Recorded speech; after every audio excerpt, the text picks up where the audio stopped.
মিলে বিপুল পরিমাণ চালের মজুদ। এসব মজুদ চাল ঈদের পর বাজারজাত করার জন্য। তবে প্রতিষ্ঠানের নাম বস্তার গায়ে থাকলেও খাদ্য মন্ত্রণালয়ে জারি করা চালের জাত, দাম ও উৎপাদনের কোনো চিহ্ন নেই এসব বস্তায়। পহেলা বৈশাখ থেকে বস্তার গায়ে ধানের জাত, চালের নাম ও খুচরা পাইকারি পর্যায়ের দর উল্লেখ করা বাধ্যতামূলক হলেও নওগাঁর মিল পর্যায়ে এখনও এর কার্যক্রম শুরু হয়নি। মিলাররা বলছেন, আদেশ জানলেও বাস্তবায়নের দরকার দীর্ঘ সময়। আইনের বাস্তবায়ন করাটা আমাদের যথাযথ প্রয়োজন আর কি, এবং এটা ভালো দিক তো অবশ্যই আছে, আবার এটাকে ইমপ্লিমেন্ট করতে গেলে কিন্তু একটা সময় সাপেক্ষের ব্যাপার। অনেক বস্তা অনেকের বানানো আছে। এদিকে চালের খুচরা পর্যায়ে এখনো প্রভাব নেই জারি করা আদেশের। তবে এই আদেশ দ্রুত বাস্তবায়ন চান ভোক্তারা। ওনারা যারা যেটা বলে সেটা আমাদের বিশ্বাস করতে হয়। যে ব্যাপারটা এখন অনেক ভালো লাগতেছে যে আমরা কি খাচ্ছি সেটা আমরা জানতে পারতেছি। আমাদেরকে আরো 1 মাস সময় দিতে হবে।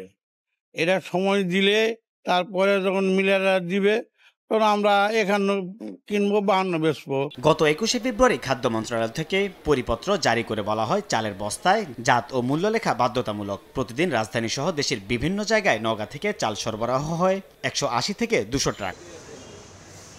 এদিকে চালের বস্তায় ধানের জাত, ওজন সহ মিল গেটের দাম লেখা বাধ্যতামূলক। তা না হলে ব্যবসায়ীদের খাদ্যদ্রব্য উৎপাদন, মজুত, স্থানান্তর আইন 2023-এর ধারা 6 ও 7 ধারায় প্রয়োজনীয় ব্যবস্থা নেবে মন্ত্রণালয়। যদিও ঈদের ছুটির অজুহাতে রাজধানীর বাজারে নেই সরবরাহ। ব্যবসায়ীরা বলছেন, এখনও বাজারে মজুত রয়েছে আগামী 2 মাসের চাল। তা শেষ না হলে নতুন দরের গায়ে লেখা বস্তা এনে বিক্রি করতে হিমশিম খেতে হবে তাদের। সরকার যদি নতুন চাল আসে, যদি মেন মালিক হালা করে বলে যে চালের বস্তার মধ্যে রেট লেখা দিবে, তাহলে তো আমাদের কোনো সমস্যা নেই। আজকে আপনি আরো 2 মাস 6 মাস অপেক্ষা করেন না, বহুত কিছু এরকম দেখছি আমরা। সরকারের এমন উদ্যোগকে সাধুবাদ জানিয়ে ক্রেতারা বলছেন, বারবার নানা রকম নির্দেশনা দিচ্ছে সরকার, কিন্তু বাস্তবায়নের নীরব ভূমিকায় তদারকি প্রতিষ্ঠানগুলো। সাইফুল ইসলাম, সময় সংবাদ।